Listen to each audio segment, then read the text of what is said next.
Hi everyone, I'm here with Marcus Yates, and Marcus Yates is a local gardener, but he's also very special to me because he worked with my uncle, Jack Mitchell, for many years, and is probably one of the only people in Samford that's taken on a lot of Jack's knowledge and can pass that knowledge down about a lot of our native rainforest species and just native plants in general. Yeah. So anyway, I've brought Marcus here today because before we actually moved here on our block in Samford, my parents moved here, Marcus and Jack actually planted what you can see around you, which is quite inspiring, and they also put these platforms in. And so Marcus is here today just to take us around the rainforest and show us a little bit about the different species that are here. And he might tell you about a few noxious things that he's already told me about this morning that have come up, which I found very interesting, and I might have a bit of work ahead of me. So I'll pass over to Marcus, and we'll follow Marcus around a little bit to talk about some species here. Terrific. G'day everybody, nice to be with you. Was it, I can't recall the year that we planted that, but it might have been the early 2000s or late 1990s. I think it's like late 1990s. Yeah, so maybe over 20 years ago. So Chrissy's mum and dad asked us to do a planting in this area. So what was here, the only trees that were here I recall was a few of the wattles, black wattles. Other than that, it was just a pasture.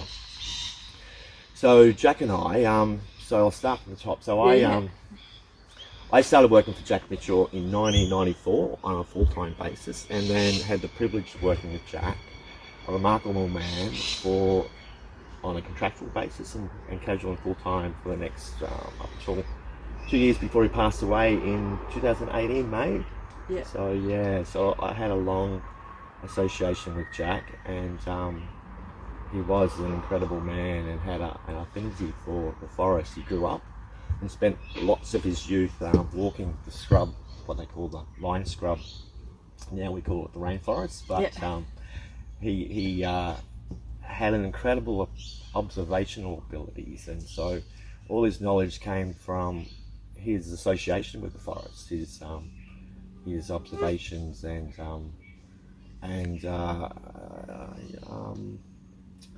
so we set about planting this in late 1900s or late 1990s, early 2000s.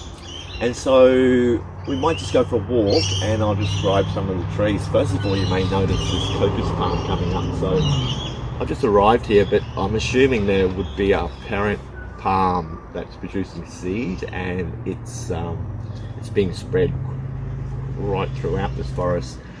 Those are particularly noxious to fruit bats. The fruit bats, the seed can get caught in their mouths, and effectively they can die from starvation, as well as their wings get caught up into this fibrous tissue. You can't really see it on these young ones, but the older species. So it's definitely a plant that needs to be managed in these rainforests. We planted, here's a small leaf lily pilly. So going back, Jack retired in, I believe, 1988, and then started his interest in collecting and germinating a lot of the rainforest species around the valley. And she started up a nursery then, had planted quite a lot of plants before I joined in. And so he was one of the first rainforest nurseries in southeast Queensland, if not Queensland. There may have been one way up in the tablelands, but other than that, there wasn't many nurseries in the Brisbane area or the southeast region at all, except for some government forestry nurseries growing introduced pine and hoop pine. But other than that, residents weren't able to purchase any rainforest trees. So Jack was a guru in that area. And so we've got small leaf lily pillies here. It's lovely to see some of these trees that we planted so long ago. A silky oak stretching through the canopy. Jack would plant emergent trees, which are ones that grow really quickly and form a canopy over the forest, such as the blue quandong and many of the figs, and that will create a lot of shade for the understory trees, such as the lily pillies. I see a small leaf fig here. Okay, walking down the stairs, here we have a kari pine stretching through the canopy, a small leaf fig to the right, a Queensland maple, one of the flindersias. There's 3 flindersias that grow around the valley, the crow's ass, the silver ash, and the yellow wood.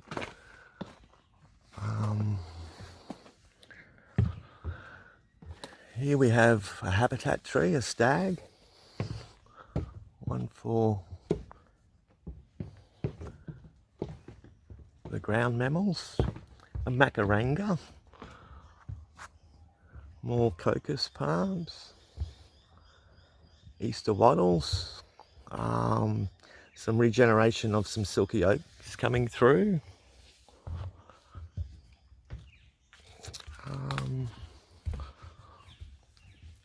Over here we have a seedling off a flame tree. These are the river she oaks.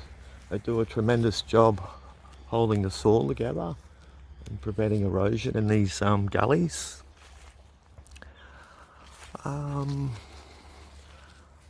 tulip wood, what looks like possibly a candle nut from North Queensland. On the neighbour's side here, which we didn't plant, is a row of blue quandong.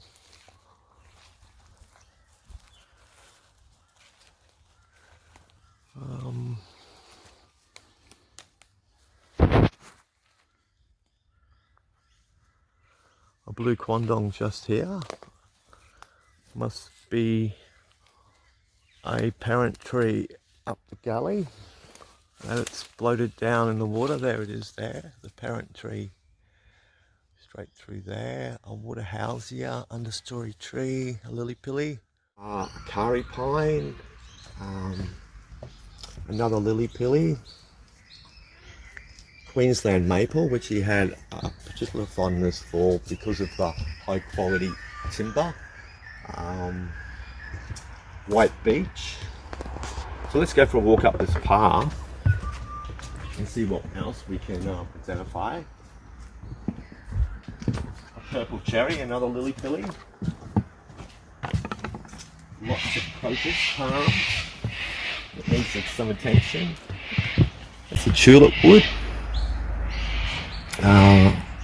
He had a fondness for birds and butterflies. He would, I never knew at the time, but he would put in lots of host plants for butterflies. He had a fondness for them. And he would passively increase the population over many years of the butterflies. He would put in native mulberries and red ashes and pavettas. Not actually applicable for when the clients came up to get the trees, because sometimes they just wanted a windbreak or a screening, but he would still smuggle these butterfly plants in amongst the boxes of plants. Yeah. And so, yeah, I do recall him mentioning, I'm sure, a few years before he passed on, about how many of the butterflies have come back to the valley since people have been planting.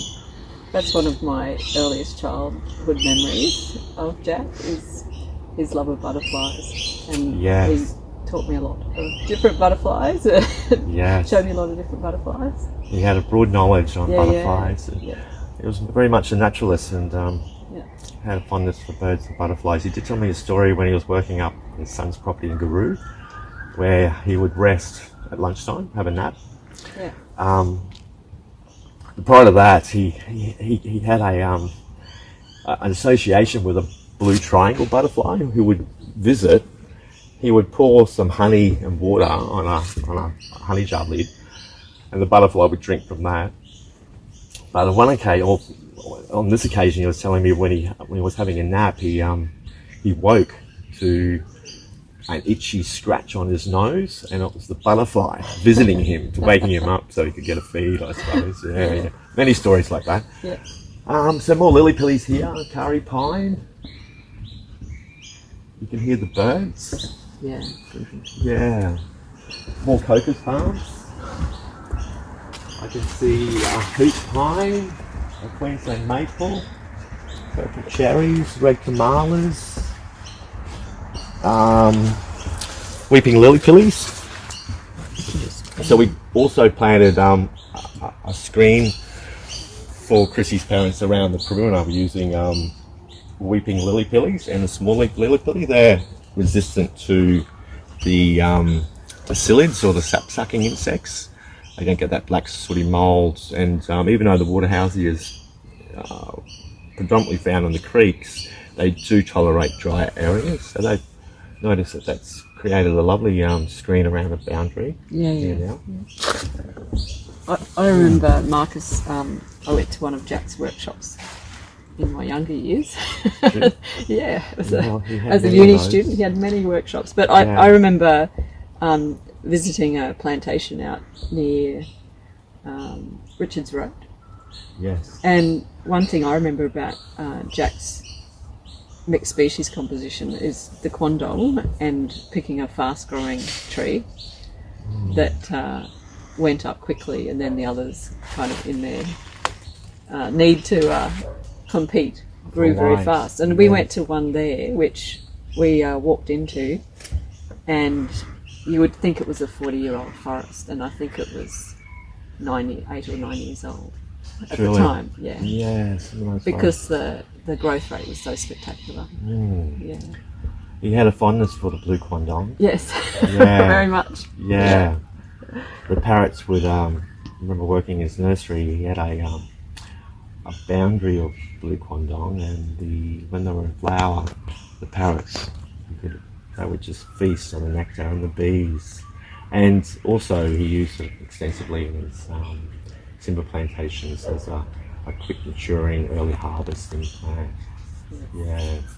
And even on that, I understand over the years that Jack's general approach to forestry in that he designs his forests in that perpetual planting, selectively felled.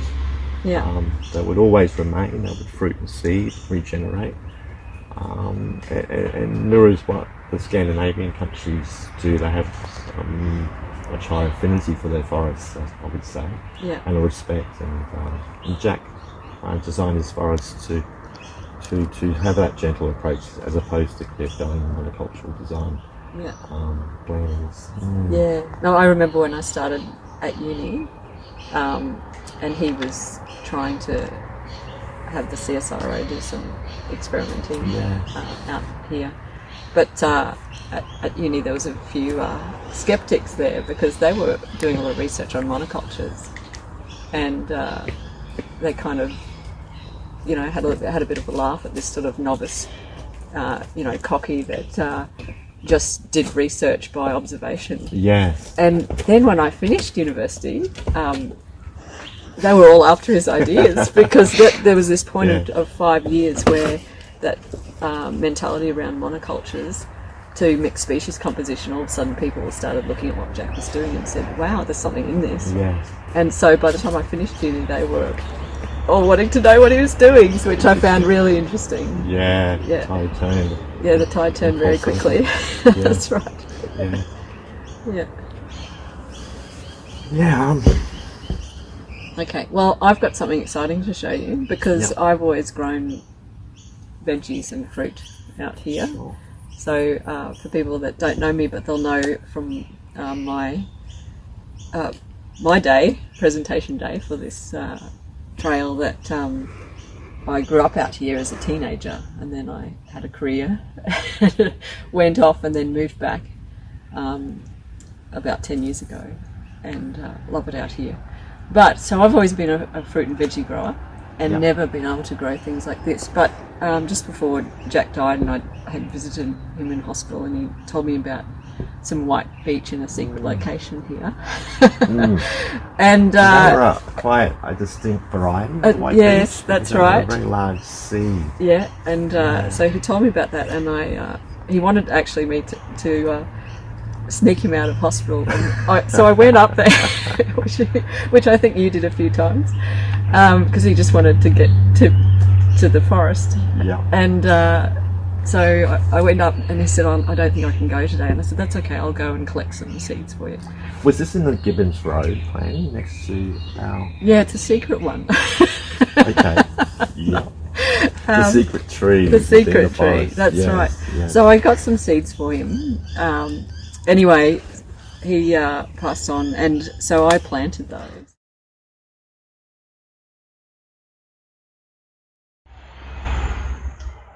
All right, Marcus, I really want to thank you for coming over today. Terrific. It was a pleasure. Pleasure walking through that forest. It's been so long. And it's lovely to see your knowledge, like just Jack's knowledge passed down and through you. And I know Jack thought of you as a son, so it's lovely to spend some time with you today. Kind words. Thanks, Chrissy. Thanks. Thanks, everyone.